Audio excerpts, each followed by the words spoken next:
98 2003 तक एमएलए था। उसके बाद में मेरा अचानक टिकट काट दिया इन लोगों ने। फिर मैंने चुनाव लड़ा इंडिपेंडेंट। ठीक। कांग्रेस 3rd नंबर पे। हाँ। राहुल गांधी खुद आया हेलीकॉप्टर लेके।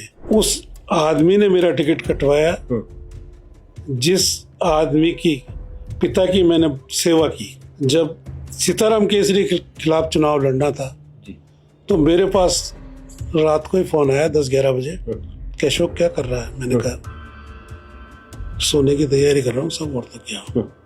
बोले तू सोए मत, दिल्ली रवाना हो जा। राजेश पायलट साहब से बहुत अच्छे संबंध रहे। उनका हाथ मेरे हाथ में था जब डेथ हुई। जब उस आदमी के लड़के ने ही मेरा टिकट काटा। ये मेरे लिए जब वो वाली बात होगी जब पानी भी नहीं था वहां जाके मैं मरा। कभी उनसे ये बातचीत नहीं हुई कि आप मेरा टिकट क्यों काट रहे हैं, क्या क्या वजह है? वो इतना एरोगेंट आदमी है कि वो बात करता ही नहीं है, वो समझता ही नहीं है। देखिए बैठ के बात करे तो समझाए ना, टाइम ही नहीं है उसको, हवा में उड़ रहा। राजीव गांधी जी के साथ मैं रहा हूँ, मैंने उनकी गाड़ी चलाई है। हरदेव जोशी जी मेरे साथ थे, परशुराम मदेरणा मेरे साथ थे। ये तो बात क्या है, महेश जोशी, रघु शर्मा उसके पहले का मैं हूँ। आरएलपी अब आपने क्यों ज्वाइन की, अब आप इसका कारण बताइए। अगला चुनाव बीजेपी हारेगी। अब मैं 100% हारेगी, कांग्रेस आएगी, इसमें कोई डाउट नहीं है। वर्तमान सरकार के कामकाज को सर आप कैसा देखते हैं? 2.5 साल इनको पूरे हो चुके हैं। ये कर रहे होंगे लेकिन जनता में मैसेज ठीक नहीं है। जनता तो ऊब चुकी है। आज चुनाव करा दो आप बीजेपी साफ हो जाएगी। वसुंधरा जी अगर होती तो कांग्रेस को जोर आता, भजनलाल जी से जोड़ नहीं आएगा। आपको क्या लगता है सर, आरएलपी इस बार निकाय चुनाव में कुछ अच्छा कर जाएगी? बहुत अच्छा करेगी। आरएलपी का कार्यकर्ता ठोस है। आरएलपी का जिस प्रकार से रुझान पब्लिक में बढ़ रहा है, एक धड़ा है, एक तबका है जो ये मानता है कि पार्टी जो है कहीं ना कहीं एक वोट बैंक तक सीमित है और वो है जाट। क्या 36 कौम में पार्टी की पहुंच नहीं है इसलिए पार्टी को सीटें नहीं मिल रही है, या कोई और वजह? जिस प्रकार से ऐसा ही भर्ती परीक्षा रद्द हुई, बेनीवाल जी ने जिस प्रकार से यहाँ संघर्ष किया, क्या वैसा संघर्ष कांग्रेस को भी करना चाहिए था? आपको क्या लगता है? कांग्रेस कैसे कर दी? कांग्रेस के जमाने में तो हुआ ही था। तो कांग्रेस कैसे कर दी? भैरव सिंह जी शेखावत राजस्थान की राजनीति में एक बड़ा नाम रहे हैं, आपके उनके साथ रिलेशन किस प्रकार है? इसको बंद कर दो, बता दूंगा मैं। आज हमारे साथ कांग्रेस के एक ऐसे नेता हैं जो इंदिरा गांधी के जमाने से पॉलिटिक्स में रहे हैं। अब मैंने एक शब्द काम में लिया कि हमारे साथ कांग्रेस के नेता हैं। मैं कांग्रेस का इसलिए कह रहा हूं क्योंकि कल तक वो जो है कांग्रेस में थे, लेकिन अभी फिलहाल जो है वो आरएलपी परिवार के सदस्य हो चुके हैं। इन्होंने हनुमान बेनीवाल की पार्टी आरएलपी ज्वाइन कर ली है। और हमारे साथ अशोक जी तंवर है। सर आपका स्वागत है। सबसे पहले आपसे एक सवाल ये करना चाहूँगा कि जिस प्रकार से तीसरी ताकत पॉलिटिक्स में, राजस्थान की राजनीति में हनुमान बेनीवाल जी हमेशा तीसरे मोर्चे की बात करते हैं, और अब जिस प्रकार से वो उभर रहे हैं, पिछले 2 चुनावों में जिस प्रकार से उनका वोटर टर्नआउट रहा है काफ़ी अच्छा रहा है, तो लेकिन आपका इतने लंबे समय के बाद आपने जो पार्टी बदली है, इसको लेकर के क्या कहेंगे आप सर? मैंने पार्टी इसलिए बदली जी कि मैं 98 2003 तक एमएलए था जी। उसके बाद में मेरा अचानक टिकट काट दिया इन लोगों ने। कोई बात नहीं, कोई चीज नहीं कि वो सब फला को एडजस्ट करनी थी इसलिए आपका टिकट काट दिया। ठीक। मैंने कहा ऐसे कैसे काट दिया आपने टिकट? मैं फिर इंडिपेंडेंट चुनाव लड़ा। अच्छा, ये कब की बात है सर? कौन से चुनाव लड़ा आपने इंडिपेंडेंट? 2004 का। 2004 का चुनाव, 3 वाला, सॉरी हाँ 2003 विधानसभा। हाँ जी। तो उसमें मैंने मेरे को 1000-1500 वोटों से इंडिपेंडेंट रह गया। मैं कांग्रेस 3rd नंबर पे थी। अच्छा। मुझे टिकट नहीं दिया था। ये बताओ कि जब मैं 2nd नंबर पे आ रहा हूँ जी। और बीजेपी फर्स्ट आ रही है जी। तो जो मेरे वोट थे वो अगर जुड़ जाए तो कांग्रेस की 1 सीट बढ़ती। बिल्कुल। इन्होंने दुखी कर दिया जी। इसलिए फिर मैंने निर्दलीय चुनाव लड़ा। ठीक। 2003 के चुनाव में। हाँ ठीक। फिर 2008 में इन्होंने टिकट देने की बात की, फिर मेरा टिकट काट दिया। अच्छा। फिर मैंने चुनाव लड़ा इंडिपेंडेंट। ठीक। कांग्रेस 3rd नंबर पे। हाँ। राहुल गांधी खुद आया हेलीकॉप्टर लेके। ठीक। उसको मैंने 24-25 हजार वोट पे निपटा दिया, मैं 35-37 हजार वोट ले गया। अच्छा, तब इन कांग्रेसियों को क्या करूं मैं, राइट। इनकी पूजा करूं क्या। इस बार था मेरा रात को 10 बजे तक कह दिया आप फॉर्म भरो, सुबह ये करो वो करो। 13 और 18 का चुनाव आपने नहीं लड़ा? नहीं, 13 में भी लड़ा मैंने, 13 भी लड़ा, 18 में नहीं लड़ा मैंने, 18 नहीं लड़ा, और इस बार 23 का 23 का भी नहीं लड़ा। नहीं लड़ा। अच्छा, इस बार क्या हुआ सर? इस बार आपका टिकट क्या बोला? मेरा टिकट दे दिए, फाइनल हो गया था, न्यूज आ गई, सब कुछ हो गया था। ठीक। और वो जो हमारी कमेटी है आईसीसी की, जी उससे भी पास हो गया था। जी लेकिन जी। उस आदमी ने मेरा टिकट कटवाया जिस आदमी की पिता की मैंने सेवा की। अच्छा, किसकी बात कर रहे हैं सर? मैं राजेश पायलट साहब की बात कर रहा हूँ। जी। राजेश पायलट साहब को जब सीताराम केसरी के खिलाफ चुनाव लड़ना था, जी तो मेरे पास रात को ही फोन आया 10-11 बजे कि अशोक क्या कर रहा है। मैंने कहा सोने की तैयारी कर रहा हूँ सब, और तो क्या। बोले तू सोए मत, दिल्ली रवाना हो जा, और एक आदमी और लेके आना, 2 पीसीसी मेंबर चाहिए, जो मेरे का फॉर्म जो मैं भरूंगा उसमें प्रस्तावक बनना है पीसीसी मेंबर को। बिल्कुल तो मैं गया था पायलट साहब के, बिल्कुल। मैंने कहा साहब आ गया मैं 4 बजे 5 बजे। ये कौन से साल की बात है सर? जब सीताराम केसरी का एसीसी का चुनाव हुआ था, वो मेरे को साल याद नहीं है। हाँ। सीताराम ये राजीव गांधी का दौर था, मुझे लगता है 1991 की बात आप कर रहे हैं। नहीं, राजीव गांधी की डेथ होती थी शायद, सीताराम केसरी तो उसके बाद ही आया। तो 85 का चुनाव हाँ, हुआ, 85 का चुनाव इंदिरा गांधी की मृत्यु के बाद। हाँ, अच्छा, नहीं इंदिरा गांधी की मृत्यु, राजीव जी की मृत्यु तो हो चुकी थी शायद। वैसे नहीं, 91 में राजीव गांधी की। अच्छा, तो फिर पहले सीताराम जी केसरी को बनाया था जी अध्यक्ष। जी, खाता ना भाई सीताराम केसरी का जो सही, बिल्कुल बिल्कुल, यही था उनके लिए डायलॉग। लेकिन मैं राजेश पायलट साहब के साथ था, और मैंने ना बिल्कुल वहां जाके उनका फॉर्म पे साइन किए, प्रस्तावक बना। हाँ। उसके बाद उन्होंने फिर मेरे को 98 में टिकट दिलाया। टिकट दिला के ये बोला अशोक मैं आऊंगा और मैं ही तेरे कार्यालय का उद्घाटन करूंगा। तो वो खुद आए, जयपुर से हेलीकॉप्टर से आए और मेरे कार्यालय का उद्घाटन किया। और ये सचिन पायलट उस टाइम 18 साल का था जी। तो मेरे को कहा यार इसका कोई बैठने बैठने का कोई कोल्ड ड्रिंक वोल्ड ड्रिंक तो देख लेना और इंतजाम कर देना। पायलट साहब ने मेरी जिप्सी की चाबी मांगी, मैं उनके साथ बैठा, हम जहाँ हमारा प्रधान कार्यालय था हम वहाँ गए दोनों। मतलब मेरा राजेश पायलट साहब से बहुत अच्छे संबंध रहे। उसके बाद में उनका एक्सीडेंट हो गया, ठीक। तो मेरे को मैसेज मिला कि राजेश पायलट साहब का एक्सीडेंट हो गया। तो मैं सबसे पहले इमरजेंसी पहुंचा जयपुर वाले एसएमएस हॉस्पिटल में जी। और मेरे सामने मेरे हाथ में मतलब स्ट्रेचर पर लेटा रखा था, डॉक्टर इंजेक्शन दे रहे थे। मतलब आप मानोगे नहीं, कोई 20-30 इंजेक्शन उनको दे दिए और दबा रहे थे, कर रहे थे। मेरा उनका हाथ मेरे हाथ में था जब डेथ हुई। जब अच्छा, उस आदमी के लड़के ने ही मेरा टिकट काटा। ये मेरे लिए जहाँ वो वाली बात होगी जहाँ पानी भी नहीं था वहां जाके मैं मरा। अच्छा। और उसके बाद में चीफ मिनिस्टर साहब ने ये कहा, वो सीएम थे गहलोत जी, उन्होंने कहा अशोक हम तो देख इस फैमिली से ज्यादा है नहीं, तू ऐसा कर मेरा प्लेन ले जा और इनकी फैमिली को लेके आ जा दिल्ली से। तो मैंने कहा ठीक है साहब आप जैसा कहें। उसके आधा घंटे 20 मिनट बाद मैसेज आ गया कि वो लोग रवाना हो गए दिल्ली से जयपुर के लिए। तो बोला अशोक रहने दे। मतलब उस आदमी ने मेरा टिकट काटा, जिस आदमी की मैंने हमेशा सहायता की। आपकी कभी उनसे डायरेक्ट बातचीत नहीं हुई इस सरकमस्टांसेस में कि सर मैं तो आपके पिताजी के साथ पॉलिटिक्स किया हूं? पता है उनको, हाँ पता है सब। ये बात पता नहीं है कि मेरे हाथ में उस आदमी की डेथ हुई। अच्छा। मैं सिंगल आदमी हूं जिसके हाथ में ये डेथ हुई, राजेश पायलट की। ये नेता बन रहे हैं सारे, आखिरी वक्त का आदमी मैं हूं। अच्छा सर, कभी उनसे ये बातचीत नहीं हुई कि आप मेरा टिकट क्यों काट रहे हैं, क्या वजह है? वो इतना एरोगेंट आदमी है कि वो बात करता ही नहीं है, वो समझता ही नहीं है। ये बैठ के बात करे तो समझाए ना, टाइम ही नहीं है उसको, हवा में उड़ रहा है, अच्छा, हवा में उड़ रहा है, कुछ नहीं है लेना देना। 2 साल और उसके बढ़िया है, मुझे पता है, बाकी फिर मुझे मालूम है क्या होगा। अच्छा, ये कुछ आप इशारा कर रहे हैं, मतलब कुछ बड़ा होने वाला है? नहीं नहीं, बड़ा नहीं, मैं इसको बंद करो फिर बताता हूँ आपको। ठीक है, आप ऑफ द कैमरा बताएंगे।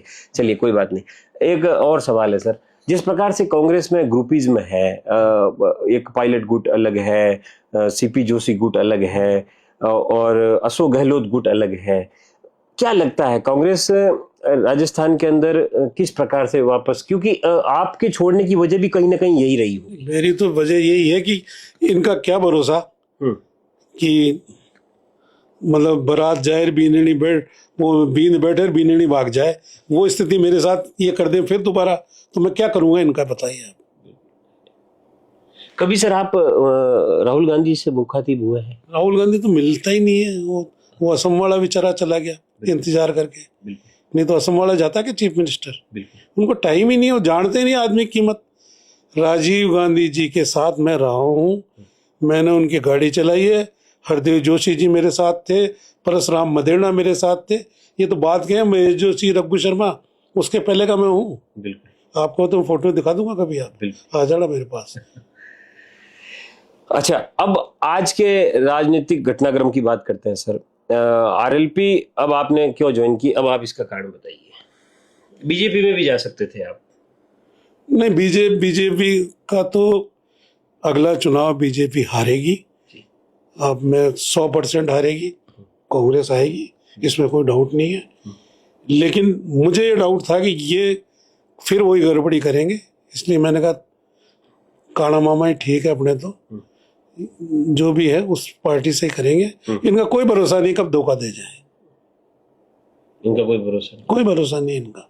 अच्छा, ये कंप्रोमाइज में मेरी टिकट मार दी इन्होंने धारीवाल जी की टिकट के चक्कर में। अच्छा, अशोक जी ने कह दिया धारीवाल जी को दे दो, उसने कह दिया इसको सोलंकी को दे दो, अशोक तंवर फिर उड़ गया। अच्छा, अशोक जी के साथ आप रिलेशन कैसे रहे हैं सर? अशोक जी देखो, मैं एक ऐसा आदमी हूँ कि मैं ना तो चरणों को रोक देता हूँ, ना मेरे से चमचागिरी होती, ये मेरा माइनस पॉइंट है। राइट। सीपी जी के साथ और तमाम बाकी जो नेता है, अभी जो गोविंद सिंह जी डोटासरा जैसे हैं, चमचागिरी नहीं होती सर। अच्छा, सही कोई बात करेगा तो कर लूंगा, बाकी चमचागिरी मैं नहीं कर सकता, मेरे खून में नहीं है। अच्छा, वर्तमान सरकार के कामकाज को सर आप कैसा देखते हैं? 2.5 साल इनको पूरे हो चुके हैं। तमाम इन लोगों ने जो दावे किए, ये दावे करते हैं कि हमने जो है बिजली से लेकर के पानी तक लोगों तक पहुंचाया है, और आगे भी जो है हम लोग लगातार काम कर रहे हैं। आप इसको कैसा देखते हैं? ये कर रहे होंगे, लेकिन जनता में मैसेज ठीक नहीं है। अच्छा, जनता तो ऊब चुकी है, आज चुनाव करा दो आप बीजेपी साफ हो जाएगी। अच्छा, भजनलाल जी को आप सीएम बनने से पहले जानते थे? नहीं, मैं तो नाम ही अभी सुना है। सीएम जब ये नाम नॉमिनेट, जब नाम आया ऊपर से, सुना है मैंने, तभी आपने सुना? हाँ, मैं तो कभी सुना ही नहीं, जानते ही नहीं थे? हाँ, मैं वसुंधरा जी के काफी नजदीक रहा हूँ, जाता भी रहा हूँ उनके।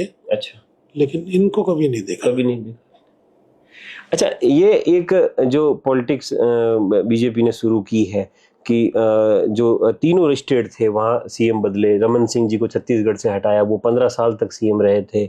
उसके बाद शिवराज सिंह जी, जिनके नाम पर जनमत मिला बीजेपी को इतना बड़ा, उनको भी हटाया। और यहाँ से जो वसुंधरा जी की जिस प्रकार से विदाई हुई, किस प्रकार से देखते हैं आप बीजेपी में ये जो कल्चर आया है नया उसको? वसुंधरा जी अगर होती तो कांग्रेस को जोर आता, भजनलाल जी से जोर नहीं आएगा। जोर नहीं आएगा, बिल्कुल। आपको क्या कमी दिख रही है सर? अनुभव की कमी है, या वो उनके जो सिपह सालार हैं, जो सलाहकार हैं, वो लोग ठीक नहीं है? आपको क्या लगता है? मेरे को ये लग रहा है कि उस आदमी को ग्रिप ही नहीं है कि मैं चीफ मिनिस्टर कैसे टैकल करूं जनता को। वो ग्रिप की कमी है उस आदमी में, क्योंकि स्टार्ट में वो पंच रहे, सरपंच रहे, उसके बाद डायरेक्ट एमएलए रहे, एमएलए चीफ मिनिस्टर, तो वो तो एक्सपीरियंस तो है ही नहीं ना, बिल्कुल ही। जी, एक और महत्वपूर्ण विषय है सर, निकाय चुनाव को लेकर के। निकाय चुनाव में पार्टी जो है, सरकार जो है, लगातार देरी करती जा रही है। हाईकोर्ट 2 बार ऑर्डर निकाल चुका है। क्या कहेंगे, निकाय चुनाव में देरी की मुख्य वजह क्या है? हार है इनकी हार। हाँ, सरासर दिख रही है इनको। अच्छा, इसलिए नहीं करा रहे चुनाव। अच्छा, आपको क्या लगता है सर, आरएलपी इस बार निकाय चुनाव में कुछ अच्छा कर जाएगी? बहुत अच्छा करेगी। अच्छा। का आरएलपी का कार्यकर्ता ठोस है। अच्छा। कल मैं गया था, सुबह घर से लोग 8 बजे के निकले हुए, रात के 12 बजे तक ऐसे खड़े थे जैसे कि अभी आए हैं। अच्छा। इतना दम था कार्यकर्ताओं में। मतलब वो तो ये चाह रहे थे कि हमें कूच के लिए कह दो और हम पता नहीं क्या कर दें। अच्छा। ये सीन मैंने कल आंख से देखा है। अच्छा। आपको नहीं लगता सर कि जो काम विपक्ष को या कांग्रेस को करना चाहिए था वो काम आज हनुमान बेनीवाल कर रहे हैं? बहराणा का जो उदाहरण है आपके सामने है, क्या कहेंगे इसको लेकर के? कांग्रेस को करना चाहिए ना, कांग्रेस के पास कार्यकर्ता ही नहीं है। ये तो आपसी लड़ाई में मारे जा रहे हैं। इतने लोग 1 लाख लोग इकट्ठे कर सकते थे क्या? ये 10,000 ही नहीं करेंगे। इनके करने से 10,000 ही नहीं आएंगे, क्योंकि इन्होंने ग्रिप बनाई ही नहीं। ये कांग्रेस की जो गुटबाजी है इस पर मैं बाद में आऊंगा सर। आरएलपी का जिस प्रकार से रुझान पब्लिक में बढ़ रहा है, एक धड़ा है, एक तबका है जो ये मानता है कि पार्टी जो है कहीं ना कहीं एक वोट बैंक तक सीमित है और वो है जाट। क्या 36 कौम में पार्टी की पहुंच नहीं है इसलिए पार्टी को सीटें नहीं मिल रही है, या कोई और वजह है? वजह तो यही है कि कार्यकर्ता को इज्जत मिलती नहीं है।